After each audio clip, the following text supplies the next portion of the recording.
Hi, Denny. Good afternoon. What's up, Tanner? Doing great, thank you. I have a listing appointment at 3, so right after this, I'm going there. Well, we need to practice it. Oh, I had actually something yesterday that was really annoying. It was with the buyers, so I'll practice that. Well, that's what this master is all about. I love it when you bring me some appointments you're going on that you want to prepare for. Because I can sharpen you up a week and sharpen you up a little bit, or maybe an appointment you had that didn't go so well. So we'll do it. That's what we're doing here. Hi, Lisa. Hi, Lucy. Is it Lucy? Where are you guys from? You want to go ahead, Lucy? I'm in Houston, Texas. And I'm in the Crystal Coast area of North Carolina. And Lucy, did you say Houston? Yes. Which market center? Metropolitan? Oh. Isn't that where Sandra is? Sandra who? Did you just have both there? Yes. Yeah. Did have both. Was Eddie your coach there? Yes. Yeah, I was talking to them about doing that. It just didn't work out. Yeah. And that doesn't look like North Carolina behind you, Lisa. No, but it's close. It's close enough. We're on the Emerald Isle, in Emerald Isle area. So. Tim, appreciate you participating today. Recon. Thank you. Let's see, you got that there. So Tanner, I'm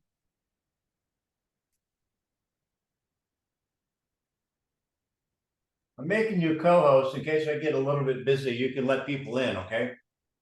Okay. I'm going to admit these guys here, but just kind of watch that. Ollie, I think I saw you this morning. Allie, right? While recording, yes. Yep, you did. I don't know about these autopilots, but whatever. Susan, California girl, good to see you. Likewise, how is everyone? I hope Don comes on. I want to thank him. I think he ran this last week for me. If you notice your name is Sherry, you may want to change it because it's probably not your name. I've got 1 o'clock straight up. Welcome to Denny Grimes Mastery of Real Estate. And what we do here, this is mastery level role play. I'm doing this. I know most of you guys are on the call. I'm doing this for the benefit of the YouTube. If you've not been to my YouTube channel, I'm attempting to get up to 1,000 subscribers, and we're building on that. My method of conversation is question-based listening enhanced conversation. Today is May 31st, the last day of May of 2024 already. Here is my YouTube location. It is Denny Grimes, the Mastery of Real Estate. And for those that aren't aware, we do have a daily role play call Monday through Friday called Recon. And many of you guys are on it. The mastery call is we're going to get a little more granular. I'm going to maybe do a little bit more teaching, sharing. Tanner, already one of our regulars for almost a year, has a listing appointment coming up here right after this call. So I want us all to be able to contribute to him and make him, secure the listing. He said he'd share a 30% referral fee to whoever's on the call today. So let's all give him some input. All right. So everybody's in. There's a QR code if you're watching by YouTube, if you want to join us live, or you can go to dennysmastery.com. I'll get you. So we'll start. I don't have a co-host unless Don comes on. So let's all work together. Tanner, you have a listing presentation coming up. We'll start with you first. Okay. So Denny, I do prospect distressed properties. So this is kind of like a property that was scheduled for the auction. And now, after, kind of like they've gone through everything, they just decided to sell it. They wanted to really hold on to the property, but it seems like they don't really have that option anymore. So I'm going to really, with the intention that, we'll put it on the market as long as they have the equity. Now, my actually the bigger concern is I fired a client yesterday because it was a buyer client. We submitted an offer, and our offer was accepted and everything. And at the last moment, they backed out because their father told them that he doesn't feel comfortable with the house and asked them to back out. So It was really, you fired the buyer? I fired the buyer and the whole family, whoever was involved in that thing. Well, the Kardashians, with their last name Osborne or Kardashian or something like that. I'm just kind of curious. No, it was. Can I say something, Tanner? When I was in that situation before, and then I said to the buyer or the seller, because I run into that situation as well, there are other inputs from other people in the family matters. So I say to them, they don't understand your situation where you're at. Hang on, Susan, let's role play it. You go ahead and be the agent. Tanner, I want you to be the buyer, and then let's see how Susan role plays this, and we'll give you some input from the buyer perspective. Then we'll go to your seller situation. Allie, I see your hand, and if you want to participate, get your hand up. All right, go ahead. Tanner, your objection is what? So Susan, I know we had accepted offer, and but I cannot move forward because my dad told me that he doesn't feel 100% comfortable with this house. So we're gonna have to pass on it. I thank you for sharing that with me, Tanner. Just out of curiosity, who would be living in this house? Is Me, it my you or wife, your dad? You and your wife and the kids, yes.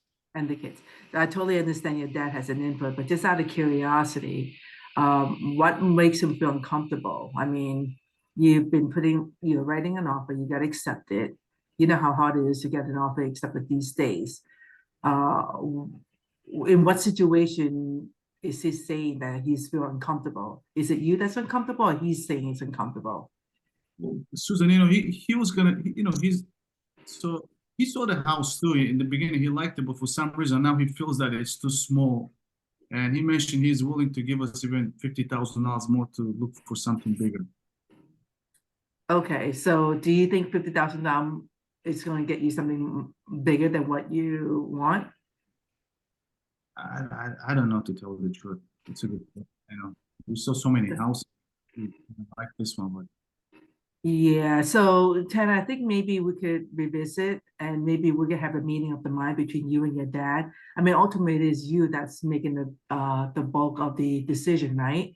And I understand your dad has an influence in making a decision. You just have to understand who will be living in it and who is really ultimately paying the mortgage. And how does your wife come into play in this? So why don't we sit on it before you decide to walk away, and how I can help you? I know it's Susan, but he's my dad, and I really cannot, cannot really say. I understand. I'm gonna call it. All right, Susan, nice going, nice. That was one way to handle it. Who wants to handle it another way? And any takers on it? You won't go out of line. This is just how we're starting. We can kind of free flow this. I would probably handle it a little bit differently. Anybody want to take a shot at it? Go ahead, Tim. Now that I have you guys, I have the model behind us, and I want you, if you can see, just kind of pin me so you can see my screen. Remember to acknowledge and isolate. And in our short conversation, Susan, we probably just assumed that was the only thing, although we did not isolate that. So how would you isolate that, Tim? Yeah, Tanner, I understand that your dad has some input as far as in giving you $50,000 for the for your down payment. I acknowledge that. So let me ask you, I mean, in addition to that, is there any other reason that would cause you to hesitate in moving forward on this purchase of this house? So hang on, that's another way of saying it. Other than that, he's isolating in addition to that. So you get everything on the table, because my question to you guys is this: because their mouth is moving and they say something, you think that is always everything that's on their mind. Never assume that. And particularly if you're dealing with a couple, I mean, that's one person's parent, but it's not the other person's parent. Have you ever worked with someone where they're not in tandem together? Yes, so great question, Tim. We all remember that. Isolate. So, Tanner, you can answer the question. In addition, is there any other reason why you wouldn't move forward? Not really, though. You know, as I mentioned, we kind of liked it. That's why, you know, I approved the offer and everything. But it's just, it thinks that it's too small in the future. It's not gonna, you know, we're gonna have to move again or something like that. So. All right, Tim, what would be, anyone want to come up with the next question? There's several ways to go. I can say, Tanner, the bigger the home, the more expensive. Can you afford that? That's one. And second thing. Wait a minute, is- that's not a question. Susan, you're cheating.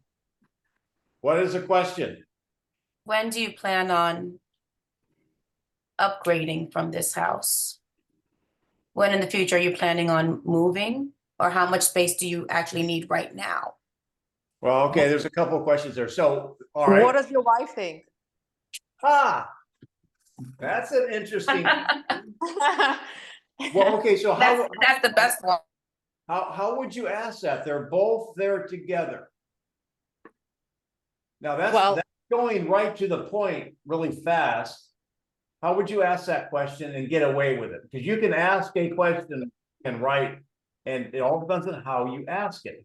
So go ahead. How would you ask? Tanner is standing there with his spouse. How would you ask that okay. question? Okay, say, I would ask her, let's say, I don't know what her name is, say Susie, and then, so that we're clear, are you planning on looking at the bigger house, or, you know, I mean, what are your thoughts as far as getting a bigger house? Okay, all right, so here's where I would go, almost on the same line. So Tanner when he gave the answer, he said, my dad thinks it's too small. So what I want to do is I want to find out what they think. Well, Tanner, let's just assume your dad wasn't involved. We left it up to you. What do you guys think? Well, Denny, you know, one of the reasons is this is right next to my work. You know, we loved it. That's why we called you back to really submit an offer. But I don't know, like, I don't know, like my dad doesn't want it, so that's the reason actually. I liked it, you know, I liked the location and everything. So let me ask you guys are all sitting in the bleachers watching this take place like a basketball game. Did he answer my question? Big fat no. No, Got that. Let's just set the dad aside. And your dad he says, if you like it, I like it. What would you guys do? No, we'll move forward. Okay, I would ask, well, Tanner, let me ask you this. If, say, your dad did not like 10 other homes, what would you do then? well, hang on. You saw this house and it checked all the boxes and your father said, I don't like it. Hang What on. would you do? I get it. That would be a path. Let me finish where I'm going. Remember, sometimes you can ask too direct a question too fast, where I like to kind of like get my chess pieces in order. So what you're saying is, if your dad gave you permission, you would move into it, correct? You would buy this house. Yeah, Denny, you know, I liked it. We saw it together. We like it. Now, we haven't talked about it yet, but this is a familiar graphic behind me. Now, Tanner fired these people, and I might question right now why he fired them, because number one is, although they did back away from an offer because the dad's given them money and they feel obligated. However, the interesting thing is motivation. And then I would ask, after asking, you know, so you would buy it. So I understand your dad's giving you the money. So let me ask you, is the reason you feel, is the reason you're following your dad's wishes is because you feel obligated because he's giving you the money? Or is he, no, wait a minute. Is he mandating that? Well, he told me, if you respect me, if you love me, you should not get this house. I don't think this is for you. That's what he said. So, I couldn't say nothing then. I'm sorry. So why would I ask the question, are you doing it out of obligation, or are you doing it because he's putting strings on it? Give me why would you think I asked that? Because you know what he wants, you know, his motivation for moving away from the house. It's not his desire. He's just feeling pressured to do it, an outside pressure. Well, and if he says, well, I'm not obligated, I mean, he's not mandating, but I feel a little obligation. He may be passing the buck a little bit. I want to find out what he would do if the dad wasn't involved. Okay, then I'm going to go. Hang on, I'm not done. I'll ask a couple more questions and I'll open it up to you guys. All right, so let me ask you then, should I be working with your dad? I mean, I don't know, Danny, like from now on, I think I'm not gonna include him anymore. I'm not gonna ask his opinion. You're not going to do what? I won't ask his opinion anymore. If we find another house, I will not, ask for his opinion or anything like that. Will you still get the money? Yeah, I could use my own money. Well, the house you just backed away from is still for sale. Or if it isn't, if it were still for sale, would you step back in and put the contract back in on that house? Probably this one's not gonna work out, Danny, since you already, we went together, so this is not gonna work. Now, do you really think so if your buyers are in that position, do you think you should have fired them if they would have told you, look, we're not listening to dad anymore? I didn't ask the question that you asked. That's the So problem. Tana, you might want to say, hey, this is not your forever home, and use the NAR statistic. Hey, people move about 7-10 times in their lifetime. And perhaps maybe, just say this is not your forever home. And once when you live in it, if you feel that down the road and you feel that you need more room. Susan, you're making a statement again. How can you ask it in a question? Will this be your forever home? Well, okay, I'm going to back up a minute. And why? Let me ask you this. If they're willing to make a decision, if you get to the point where they're willing to make a decision without the dad, here's my point. Why are you selling them on that house? Because we got accepted. Well, and then they wanted to go to begin with, right? Accepted the they dad. don't want it now. It's not going to work. Well, I asked one thing, Danny, that really pissed me off. Actually, it was like a little different. So when he was keep telling me about his dad, excusing, I asked him, well, let me ask you just one thing, Bob. Was your expectation that I would have to convince the seller, the listing agent, yourself, your wife, and your dad, just to help you own a home? So he thinks he goes, well, you know my dad, and that was kind of like the breaking point. So I did not want to continue no more. I was like, okay, it's not gonna work. So the dad thought that the house was too small for him. Did you ask him what he meant by that? What was too small?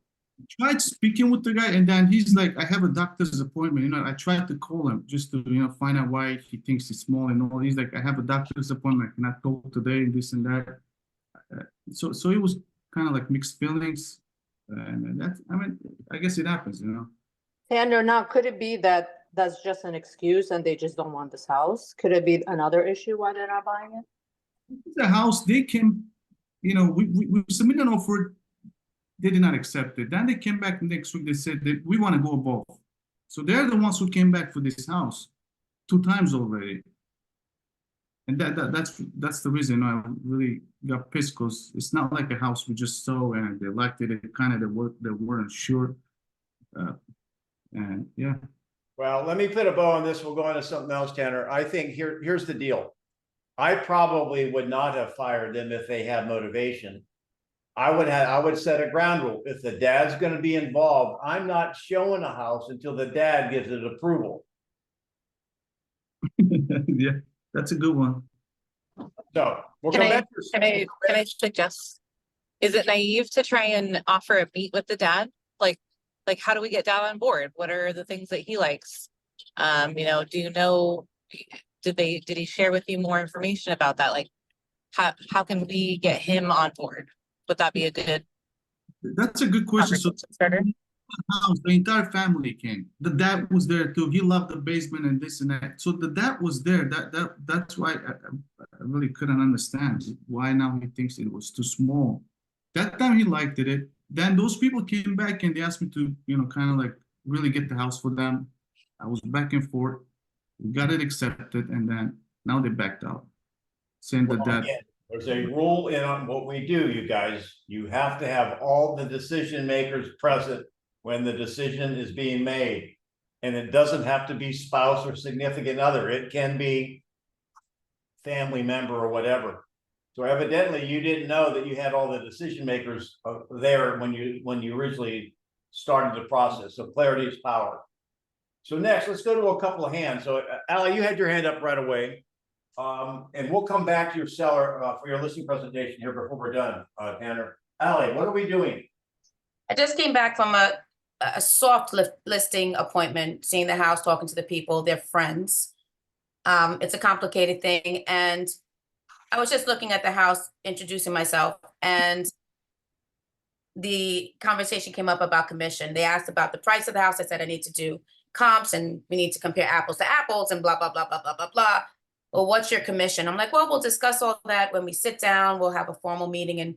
And then they just pressed me and I folded. So I was like 100 bananas. And I knew that there was a better way to handle it, but I kind of gave up the goods. Gave up the goods.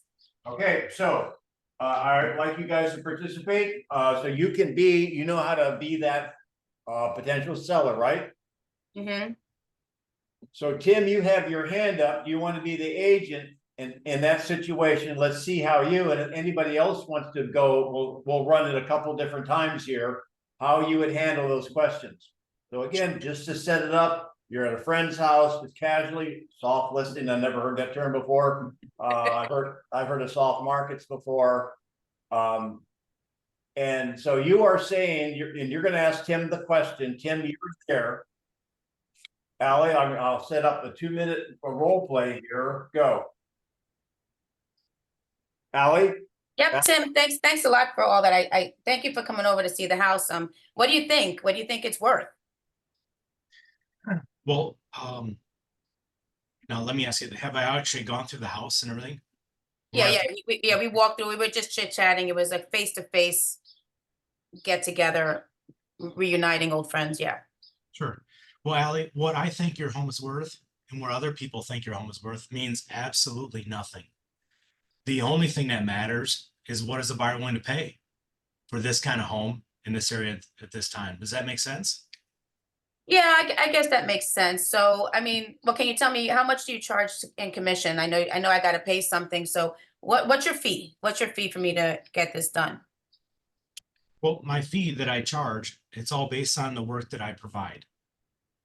What I mean by that is all the things that I do. So let me ask you this, I went to your house. Are you open to, staging your house and professionally having it prepared for to sell? I mean, we haven't gotten to that point yet, but I mean, every agent knows what they're listing for. They know what their fees are. Can you just give me your fee so that I know what I'm working with here? Yeah, I have a range. Range is from 6 to 7%. It all depends as far as what all the things that I do. I mean, does that make sense? Oh, yeah, it makes sense. Thanks. We'll see if we move forward or not. All right, that's a minute and a half. You got turned down and shot down in a minute and a half. Who wants to go next? I will. I know, Susan, you're ready, but here's the rules, Susan. Questions? Yeah, so Okay. Susan, thanks so much for coming by. It's so good seeing you again after all this time. I know that everybody charges different fees. We had that other agent here last week. What's your fee?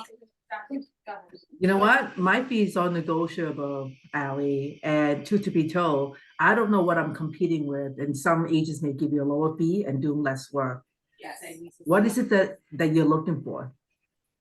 Well, I want to get it sold, but I also kind of want to know before we start talking some more and you come back and whatever. I just want to know kind of where you stand with your fees, so that way I can, I can know. Absolutely. Like I said, different agent give you a set amount, but they're doing less work. So I don't know what I'm competing with. Why don't we do this? Why don't I sit down with you so that way I could show you what I'm doing and whether you think it's the right way to go and approach about this. Does that work for you? I guess, I mean, I don't know what the big deal is. Like, everyone knows what their fee is. I just want a fee. I don't know why I have to go through Oh, hoops. no, it's not a big, it's absolutely not a big deal. It's what it is that you want done. Right? So I could sit down with you to walk you through the commission structure that we have, and you decide what you want to choose. That makes sense? Yeah, can you at least tell me what the range is? Yeah, it's between 6 to 7%. Okay. Minute and a half. All right. Can I take a shot at this? Yeah. All right, hang on, reset. So, all right, so, well, thanks for showing me the house, Ally. All right, thanks for coming by. It was good seeing you again. Yeah. What do you think it's worth? Well, first of all, am I over there? You said it's a soft listing. Is this supposed to be a listing presentation? No, I was just coming over to meet them and to see the house. They have some other things going on with POA, so I was giving them additional information on how to start that process. But they wanted me to see the house while they were here. They're from Long Island, so they were only in town for the weekend. Well, that's a great question. Obviously I didn't know it's gonna be, you're gonna be asking that question when I'm over here. So let me ask you, have you, okay, I would probably go. So are you thinking about selling it, Ally? No, we have to sell it because mom's in the hospital, dad's in the hospital, mom's gonna be put into the firm, like into the hospital, like I told you. So we have to sell it. We just gotta, put everything, line all the ducks up. So definitely we're selling it. But what's your fee? Oh, okay, well, you're getting a little ahead of me. So let me ask you on that. So so when you're asking about fee, you ask about price. What do you lay out the questions you have for me so I can answer these in a logical order? So Okay, that's literally how he was talking to me. It was just this rapid fire. Got it. You don't have to defend yourself. All right, got it. So you ask about fee, you ask about price. What else? So evidently, I think that are you attempting to interview me as your potential listing agent? Well, yeah, the other guy, we really didn't feel like we could trust him, and my wife said that she knows you and that you would do a good job, so that's why you're here. Well, clearly I've come over here not really understanding that you wanted to have the presentation, but let's have a conversation, okay? So you say you have to sell. Ideally, so what I'm going to do is I'm going to go right back to this, you guys. What I'm attempting to do, not right or wrong, this is just how I'd handle it. It's like if I'm over there for a quote soft listing, and I didn't really know it was going to turn it into this. It's kind of like me calling you guys up, any one of you, and you have a listing. Hey, listen, I see your house over here on Banana Street, and I see there's a sign that, do you have the information on that? Well, for example, I have a team. I don't even know where Banana Street is, right? Or, hey, listen, I'm mobile right now. If you allow me to pull over and pull up that information, I can call you right back. So is it realistic for someone to get you in the middle of something and ask you questions and get you ready? You have to know everything about everything, doing a listing presentation. When you don't even know that's why you're there. If you have if you know you're going in for a listing presentation, that'd be another thing. Here's how I would answer. I would slow it down, take control, saying, okay, so let's have a conversation. I would go into their motivation. When would you like to get the home listed, Ally? We need it done ASAP. Okay, and so you ask about fee. Let me ask you, are you what's more important to you? This is the question I was hoping I'd hear. Are you interested in making money or saving money? Well, I guess, well, what's the difference? I mean, if fee is a fee, how does that affect whether I make or save? Well, for example, I mean, when you, do you think that basically all real estate agents deliver the same service? Like, for example, my wife gets her hair done, or it's a cut or whatever, and she probably spends $800. Can she get it done cheaper? Yes. You think there's any way in God's green earth she'd ever go anywhere else? Because Well, I don't know. If she's she's paying, happy there. she's paying for the results. So my question is, and if I had to answer, one more thing on this. I love that when you say flexible fee, my fee runs from 2 to 6, or 2 to 7, or 2 to 8 bananas, however you want to do it. When you say 6 to 7, here's one of the things I'm wondering, particularly after August, why are you dying on a hill for your co-broke? Why don't you just say, and this is what we're starting to do, our fee is this, and then we can discuss what we want to cooperate with the other agent. And I have a flexible fee. However, what I don't think works is if we avoid the question. The last couple of agents that just went through that, they avoided it before you gave them the answer. And then when you gave the answer, you're assuming that you're going to double the fee. I think we're going to have to get off that a little bit, because another agent's going to walk in there and kind of split it in half. Our listing fee is this, and then we can discuss what we want to set aside for buyer compensation. So I'm going to stop right now. Give me your input, give me your thoughts on that approach.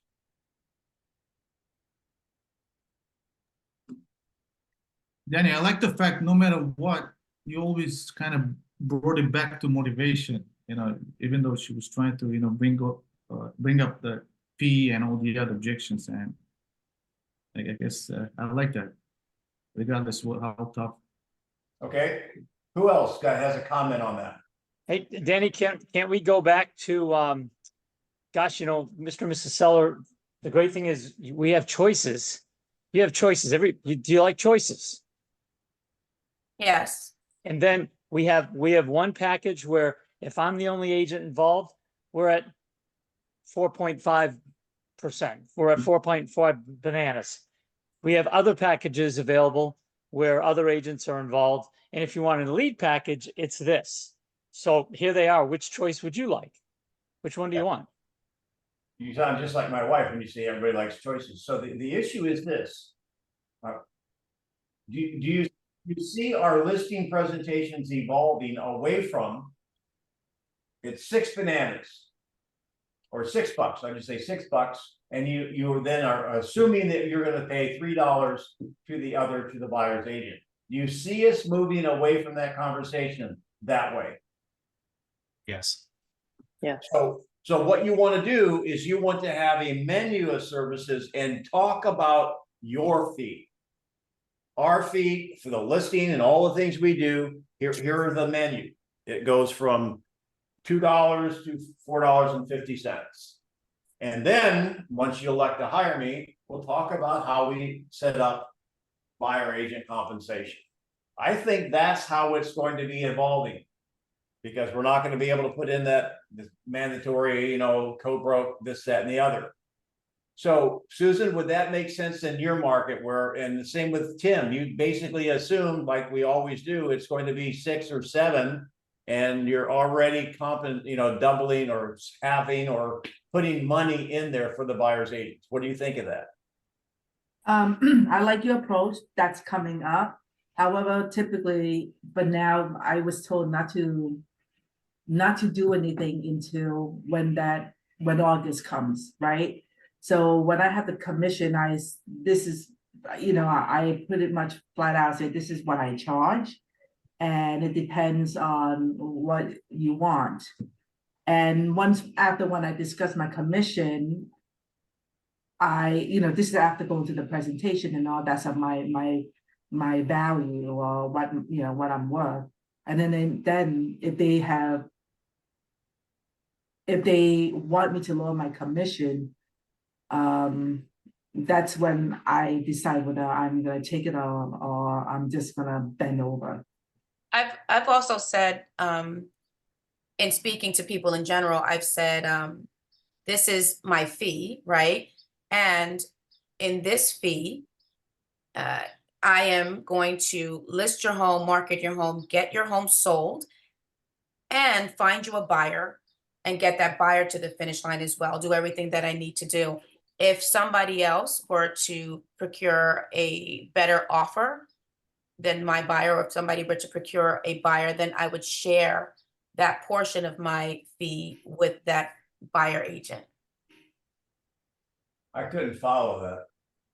One thing you said there, and again, this being mastery, I want Please. to get you out of, you said, and get your home sold. You don't have any control over that home selling. Right. Okay. Who does? The buyer, the market. Well, no. No, the seller, The with the seller, pricing, the the seller with seller. the pricing. So Right. when you say I'm gonna get your home sold, that's not even in our control. Okay. All right. I like to compare that, like, hey, I don't know who I don't know who I'm comparing with. If you could give me some guidance, if as far as commission and what they're doing. Well, okay, the commission, the way to handle, that's a question you would ask the seller, right? Yeah. Would you ask them the agent's name? No, I just asked, what am I comparing with? Because there's thousands of agents, like, what am I comparing to, and what are they doing for you to decide on based on a commission? And then, like you said earlier, wait a minute, we're putting the horse in front of the cart. Why don't we just go through what you're looking for? Are you looking to sell your house on a timely manner, that's fast, or are you looking to save money on commission versus netting the most dollar amount? So you want to direct them to the net sheet and the most dollar amount they're gonna save. And Well- ultimately, Mhm. Let me just say this, and I think this is what you're saying. If how many people remember my airline statement? I've said it like 5 times. What is it, Don? You can choose to fly Southwest and face other people, or you can take Delta. You're gonna pay more if you take Delta, but it's a better experience flying Delta. No, man, no, it's similar to that. Listen, I made a silly statement, said, because this is where you were going, Susan. Listen, I don't fly Southwest, I fly American. So you can fly Southwest if you want to get somewhere. However, when you're at the table and you're talking about numbers, you've got to focus on Delta. The difference between your fee is too high, Don. Your fee is too high. Well, what are you comparing it to? Right. Don't defend your fee. They're comparing it to something. So you're $5, they're $4. Then what's the delta? The delta is the difference. $1. You see what I'm saying? So I think Susan brings up a good point, is that you want to make sure you understand the delta. The delta is only the difference between the two numbers. Like, I don't want to pay 7%. Well, what would you be willing to pay? 6%. Okay, then what's the difference between those from a real dollar standpoint? All right, shifting gears, moving over. So Tanner, we'll come back to your listing. Don's got his hand up. Thank you for hosting last week, Don. I appreciate it. They're probably throwing rocks at me because you're not leading the call. So what would you like to work on today, Don? I just had my hand up to answer the commission. So, all right. Okay. How about I meet a buyer who's called me to see my listing. Never met him, wants to see the house. Okay, so who would like to play the buyer? This is an easy part. Lisa, you are on. You can be the buyer, and you just play a buyer that's realistic. Okay. Okay. And so, are you face to face, Don? Or are you on the phone? Yeah. I'm unlocking the door. Yep. Okay, go. Yep.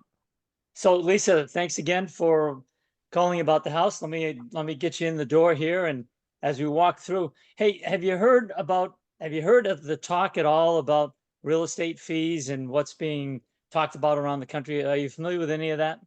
I've heard a little bit about it in the news. Yeah. Well, it's ultimately going to be good for the consumer. They're still deciding on what's going to happen. It may or may not happen in August, but basically it's about possibly a buyer agent being compensated by the buyer and the listing agent being paid by the seller. I'm gonna stop you just for a moment. Anybody feeling like, I don't know if opening the door is the right time for that conversation. Okay, Secondly, if I didn't know real estate, I'd have no idea what the hell you're talking about. and there are some that do that, and I simply just cut to the chase and say, this is just a document that shows I'm representing you on if you decide to purchase this property, and you can see right here, you don't owe me anything. The seller is paying me as per MLS. So is that what they do? Is that what you're being taught in Arizona to how to do it? I mean, as before you show the home, you have to go over that form and have them acknowledge something? Well, we're being encouraged to do that right when we pretty much show the property. And I have not had resistance. I've got 5 signed in the last week. Really, with about Walk in the door? Yeah, in once they California, come in the we door. can't. Yeah, That feels awkward. That feels awkward. Susan, what are your comments? Yeah, so Don, when you open the door, do you ask them, are you being represented by an agent? Yes, I'm sorry, I did forget that. And Yeah, so because that will lead you to a different kind of conversation. absolutely. And again, we're all practicing this and getting better. That's what I brought up. It might be not opening the door, or as they come in, I have the buyer agent contract right there on the table and say, hey, Susie, before we walk through the home, I just want to talk about representation and what's going on as far as compensation. Are you okay with that? And most of I signed 5 in the last week. And mostly, Denny, it's about a 60-second conversation. Oh, okay. And they just sign it. I've had no issues. I actually, Don, I'm glad you brought this up because I sat down. I don't like working with buyers because I don't like to be a tour guide. However, I asked one guy who came to my open house and he seems to jive with me. So I'm willing to take him in. So after when I did the consult with him, I asked him to sign and he's like, nope. And I'm like, no way. So in California, or at least my brokers, we are now asking if you want to work with a buyer, if a buyer wants to work with you, we ask them to do a consultation and consult with them, or meaning sign the agreement. If they're not committed, I'm not committed to them at all.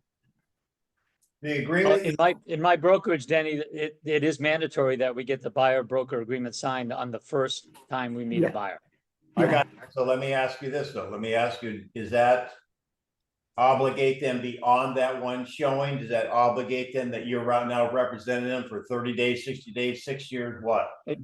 I've had different ones. I've said, if you'd like to buy this, if I feel that they're like, oh, wait a minute, I say, you know what? We'll just make it for this property and we'll go to the end of next month. And if I provide value to you and you don't buy this property, and want to work with me in the future, we'll just amend it. Is that okay? So is it okay if I ask you a tough question? Please. Maybe people on the call are thinking this or wondering how you would do it. Now you're showing a home that they are not offering compensation. Now what? I had that discussion with a buyer yesterday, and So let's have it. Let's see if you can explain it to me that I can understand it. I'm from Florida. Slow it down. I'll give you a minute.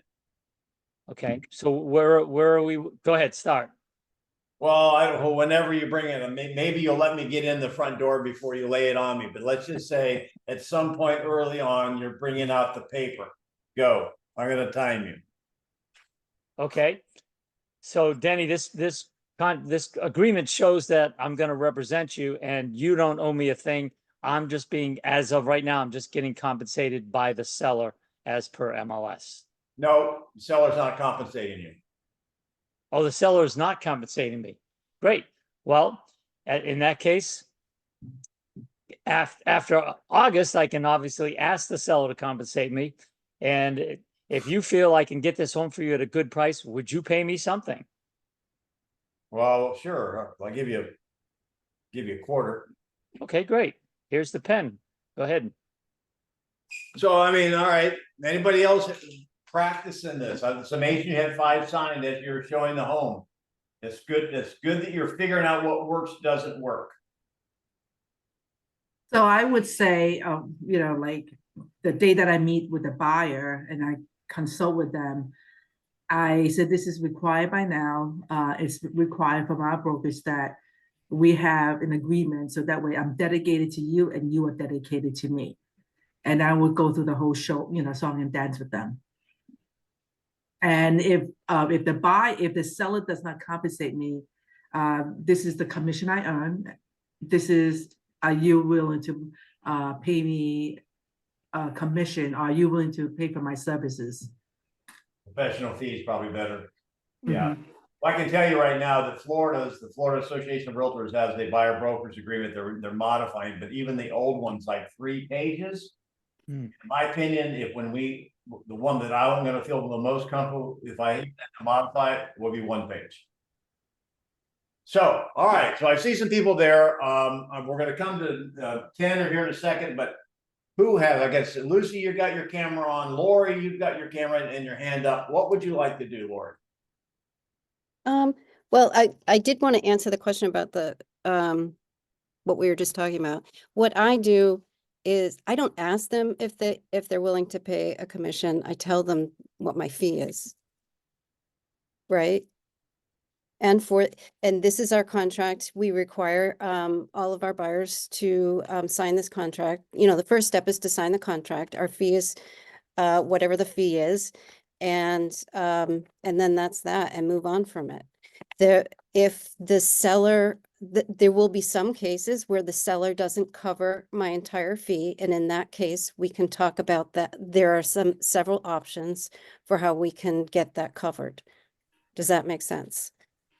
I get that, but are you guys representing sellers or seeing people in your MLS that are taking listings with less than desirable Yes. buyer agent compensation?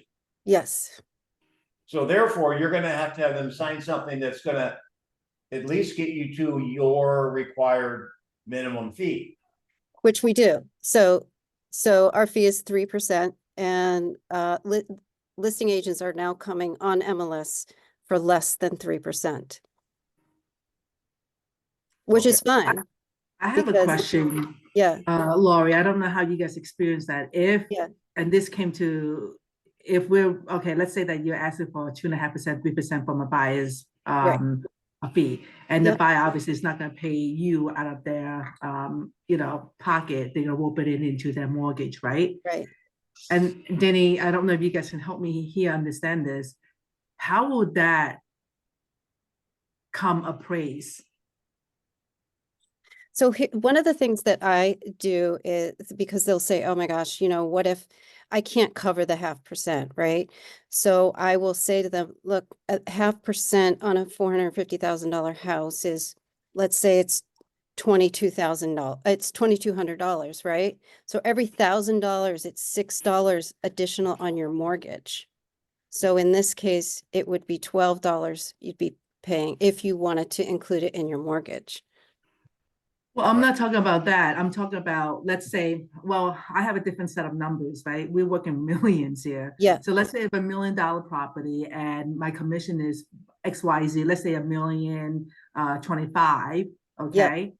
And now the appraisal is going to be affected because you're roping that money, that commission into the mortgage. How will that appraise?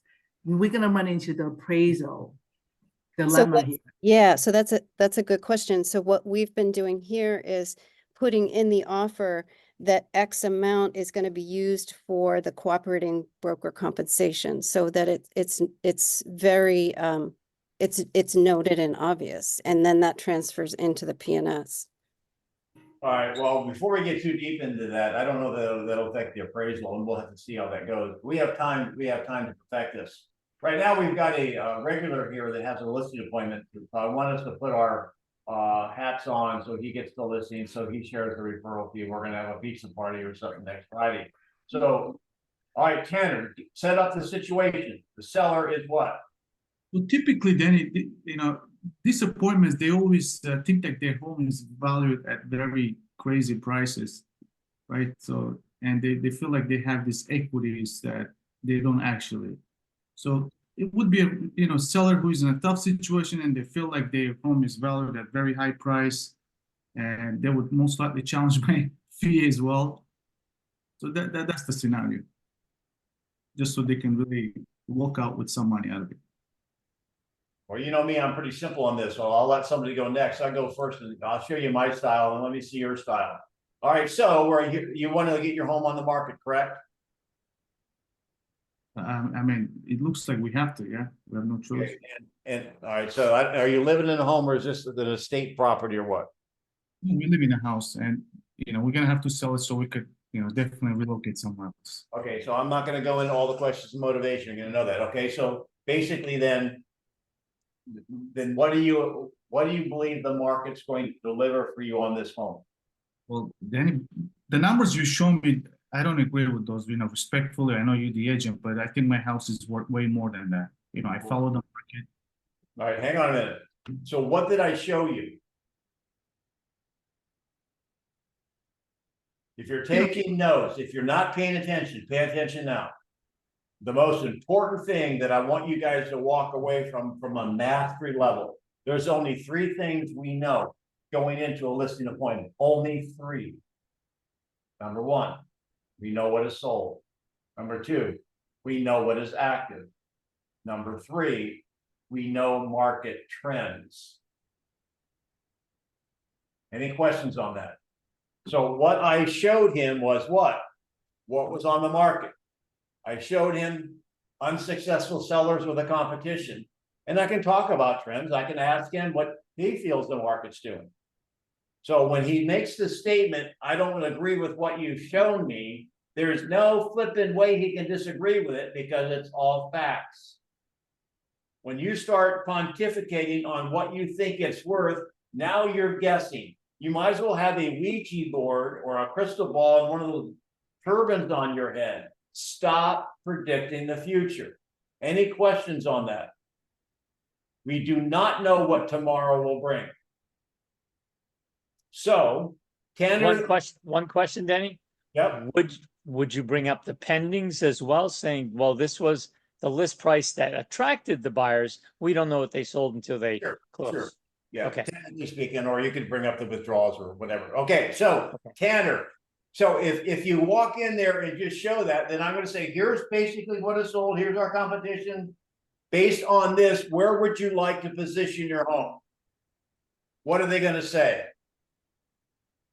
I mean, the top, whatever is the highest number.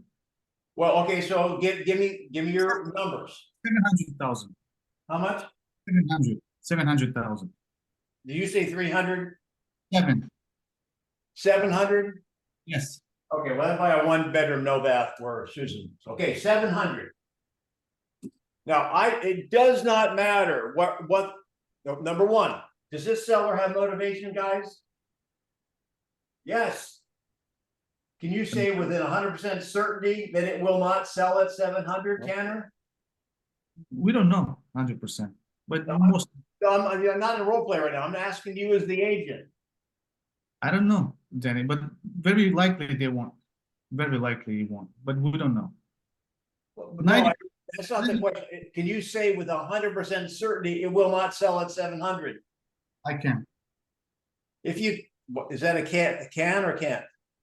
I could tell you that it's not going to sell because the condition for that money. Are you saying with 100% certainty it's not going to sell? No. You can't. So, all right. So you want to, I'm going back to the role play. So you want 700, correct? Yeah. So if we agree on 700 today, are you ready to move forward? Okay. How about the fee? I thought you had a problem with the price, but so, all right, we'll talk. So we'll get that second. Aside from the fee, if we agree on 700, are you ready to move forward? Okay, Denny, you think, I mean, I really need that money, but yeah, I'm okay with that. Now, you guys, no, I have not heard anyone else teach this, Jeff Glover or whatever. I've never, but I think this is the smartest way to take a listing. If we don't know what the future is, and that's what they think the future is, Why wouldn't you take the listing? Because I can tell you, and I have the form right here, you guys have seen this before, boom, that form right there. If he says, yes, we're gonna agree on that. Knuckle bump, good. Now that we're on, now that you agreed to hire me, I'm gonna tell you what's gonna happen next. Is that okay? One of three things. How many people have heard this before? Anybody out there using this? There is no downside to that. You may not think there may be a 1% chance of it selling, but okay, they have motivation. If the market says no, or we have outcome 1 or outcome 2, what are they going to have to do? They're going to have to reposition. The important thing is this. Whose number is it? Seller. So there's sellers saying, this is my lottery ticket. I want you to play these 6 numbers. And if it doesn't, and if it doesn't win, it's not your fault. Can someone push back on that and tell me what I'm missing? Because I think that is the way we all should be taking listings. I would say we'll put the house on the market and see how the market responds to us. Well, but isn't it stronger? No, that's all. And see how I think it's stronger, Susan. Say it's gonna, one of 3 things are gonna happen when we expose it. But I use that page, and then I also say, this is how the market responds to us, and based on this is how the market's gonna respond to us based on that page. If a doctor gives me medicine and he tells me, when you take this medicine, one of 3 things for sure, there's no other outcomes, there's no other side effects. Your hair will fall out, your teeth will fall out, or you'll get better. Okay. Does that not give you a little confidence in your physician? So I see some blank looks. Lori, Lucy, Lisa, what are you hearing? Denise, what are you hearing?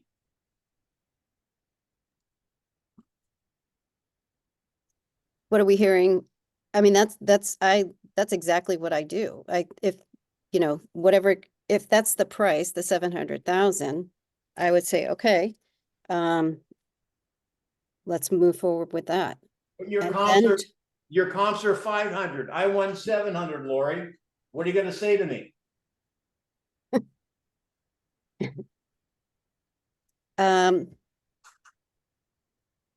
Good question. Here's what Today I asked, well, what is more important for you, the price or getting it sold quickly? And then that's where I went, because they were pushing me on price. And then I did go back to the 3 outcomes. This page was seared in my brain. I didn't give them a price, but I said, we need to agree on a price they said we need it quickly. Agree on a price that's going to get your home sold quickly. That's what you want. That's what you said, right? They say yes. I said, well, we have 3 outcomes and we can price it where nobody's really interested. 2, where some people are interested, but we get no offers, or 3, we get a lot of interest, we get a lot of offers, and perhaps the buyers drive up the price, blah, blah, blah. So they agreed and they understood. We didn't get to a number yet, but I started laying that foundation for them there. Lisa, if you could take a screenshot of that, the QR code will take you to that form. If anybody wants that, it's right there. But okay, so I'm gonna push on you, little Allie. So what price should I push that if I want to put it at so I have a lot of people looking? Well, Denny, that's the research I'm going to do when I go back to my office. I'm going to put together all the market and that. No, you do a 2-step? Well, again, because this had happened to me today, I wasn't expecting that. So they were trying to push me into a corner for price and commission. So we're not going back to that. No, okay, so 2-step. No, it'd be a 1-step and just say this is where this is the range and this is where I recommend. I recommend us being at 350, Denny, for us to get the most exposure for your home. All right, now just hold still just a minute. Now you see she's got her fingerprints all over 350. What I want to do is get you away from that. Okay. And here's why. Okay. Has anybody been in real estate long enough that when you're all the research you do, all the tea leaves you read, that 350 is not accurate? Has anyone ever done that, seen that? Yes. Yes. The only way an agent can be right about activity is give the seller a lower number than maybe what the market will bear. So in Florida, we're seeing there's a lot of videos coming out now in Florida and what's going on here. We may see a 20% change in price. I'm not making a prediction, I'm just saying. So the issue would be is, Allie, you're the agent. So based on these, you want to sell quickly. How soon do you want to sell? As soon as possible, the next 30 days. Okay, I just had this happen with an expired. Okay, so it was listed at 639. I know Susan rolls her eyes. 639. 90 days, no activity. They moved out. They're making double house payments. Is that motivation? Absolutely. And so I interviewed with them. And again, they were interviewing a couple other agents. And so they pressed me on price. And I said, listen, what difference does it make what I think if you're not going to hire me? I wouldn't give them a number. I would only explain to them how I work. And I have that. I think I have a slide here, but I'm not going to go to it right away. So then they said, okay, well, we're ready to get down to business. And so I said, okay, she made the decision to work with me. The house was on the market before, no activity at 639. You look at what's available, and I don't agree in giving a price. However, now she's already made the decision to hire me. I'm going to give her some advice. Here was my advice. I think basically we have to be in the 500 pool, meaning under 6. So, and it can be sold in 30 days. So this is what I said. Let's play a game. I pick a number, you pick a number. I get to pick the first one, 5. Now you pick one. Because and here's the other thing I want you to understand. It does not matter where you start. What matters is how quickly you change it if you're wrong. And that's how you judge it. If somebody has to sell in 30 days, you can still get there quickly, but you can't wait 3 weeks before you have your first repositioning. Does that make sense? So guess what number she picked? 9. So we are evaluating it every week. And so she said, is that low enough? All right, so who wants to answer that question? Don, is that number low enough? 599,000. Is that number low enough? Might be. There's always outliers out there, Denny. What are you going to do if the market doesn't respond to that 599? Good answer. I gave you the best one. I don't know if it's low enough. One of 3 things will happen. Well, what if I were to take it to 590? What's the right answer, Susan? I don't know. It depends on how the market responds based on those 3 outcomes. No, I don't know. One of 3 things will happen. No matter what you do, when you list a home, you can list it blindfolded. You can have your 3-year-old pick random numbers at the price. It doesn't matter. One of 3 things will happen. So if you list them, and I'm not close with this, I know at top of the hour, so then we'll get some ahas. If you list a home way too high, you'll have a load of no showings. But let's say it's $1 million home. No, you can't even buy $1 million home in California. It's a $3 million home, and you list it for 300,000. Do you think you'll have showings? Tons of it. And get this. This is kind of weird. When one of my agents takes a listing and they have it looks like the tryouts of American Idol, I say, whoa, go back and check your numbers. Something's wrong. So this is what I would say if they, let's say if the house, they want $1 million, but the house really was 700,000. And I would say, hey, pricing is a marketing tool. Do you want more eyeballs on your house? You price it lower so you could get people to come in. And at the end of the day, the sales price, the market price will percolate up to the price that it's worth. That's what I would put it. You're going to lose listings that way, Susan, because another agent's going to come in there and put it at where they want to. And I'm saying, why don't you get them to agree to work with you? Then say one of 3 things will happen. And so if the market says no, what are you gonna do? You can't say for sure that that $1 million isn't going to work. Right. I mean, I if, suggested you, you know, maybe that's just this is the probably the number one most subject I'm passionate about as far as the physics of real estate. It does not matter where you list, it just matters how quickly you change it if you're wrong. Now, I'm not saying if you just go in there and share the 3 things you know, and they want a higher number, anything you say to try to talk them down will be a strike against you if they're interviewing. true. Absolutely. So why not give them the benefit of the doubt? So before you go, it's Friday, it's almost happy hour. It's probably happy hour in California because it's probably always happy hour there.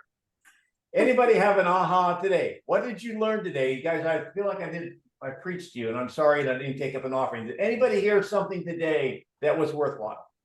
The automatic response is, I don't know. One of 3 things is gonna happen. I personally got a lot out of this. This is the first time taking the mastery. So I thought this was wonderful. I got a lot out of this. Thank you.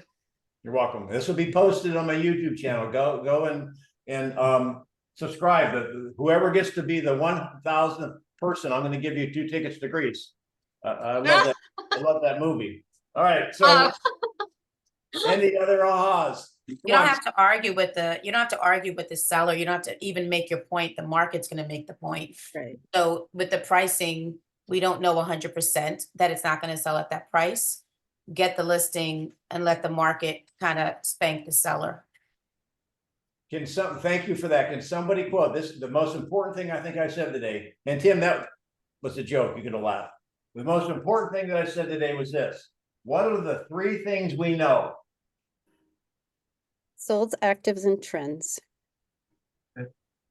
Sold, active, and trends. And so when you go into a listing presentation, you share everything you know, and you share nothing of what you don't know. That's the mistake agents make. They want to predict what's going to happen next. But I tell you what, when you go in and share what you know, because you know the trends, up or down, you know how you should be positioning and have conversations, now you're being a professional. Actually, Go ahead. That trend thing has been actually very effective for me to set up appointments because people want to find out what the future is always. They're more curious about it. You want to know if it's going to be worth less or more. So I always use that. It's very effective. So how do you respond to that, Tana? I actually spoke to a seller yesterday about it. Well, in our MLS, we do have like a market reporting. So it, in the best 12 months, it just shows you exactly the trend. If it's 2 family, 1 family, whatever it is, and you could see if it's going up, if it's going down. You're not making. Tim, you had a question. How do you actually determine the trend? You personally? I don't personally. That's a great question. If you can bear with me like 2 minutes, I'll explain that.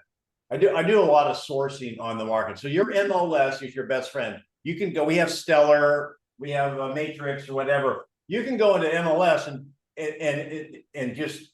In fact, we have a little widget right on the center when you log into MLS called Market Watch or whatever. It lists how many new listings, how many pendings, withdrawals, blah blah blah.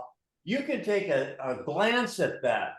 And when you start to seeing price reductions are like, there's 445 price reductions, or there's, maybe 800 new listings and 400 pendings. What does that suggest? You don't have to have a slide rule to do this. I take it a step deeper. So if you want to know what you should track, there's just 3 simple things. 2 of them are, when you say retarded, that's a pilot term, meaning it's not real time. It's like, it's lagging. When you compare a month over month or year over year sales, or you compare price, median sales price, not average, median. Here's the one thing you want to watch. You watch the change in inventory.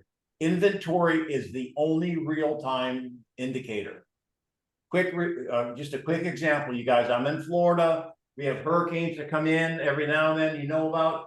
They start as a low pressure area off the coast of Africa. And so inventories are a barometer. So when you see the change in inventory up or down, that means the weather is changing. It's worth watching. Everything else you can days on market and all the other bullcrap, it's meaningless. Those are the change in inventory is the most important thing. 1 second. Why would somebody be my? Okay. Never mind. So I see here somebody, Melissa, you said we're going to be added to mailing list for these forms. There isn't a mailing list. Can you grab that? Or you can email me at coachdennygrimes@gmail. I'll send you the PDF. coachdennygrimes@gmail. And if anyone wants to like have an extra time of going through a listing presentation, and I don't want, no, hey, look, this is my call. I can do whatever I want. Not unlike Recon. I'm happy to do that because I'm very passionate about you guys understanding the physics of the market. And it's my mission to help people understand that we're doing a lot of things we are not supposed to do. And when you understand that the 3 things you know and everything else is a projection, when you get away from the projections, it makes your life a whole lot easier. Anyone want to say something before we go? Thank you, Denny, for everything. Good Ken? information. Ken? Thank you, Denny. Thank you, Denny. Thank you. Thank I you, just Denny. saw 3 outcomes and I got it listed and I let the seller choose the price. Now we touch bases and they drop in the price based on what you teach us.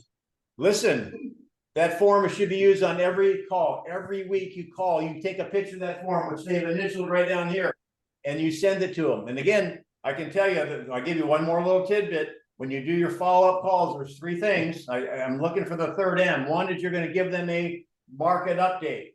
How many new listings? What is sold? Any change in the market?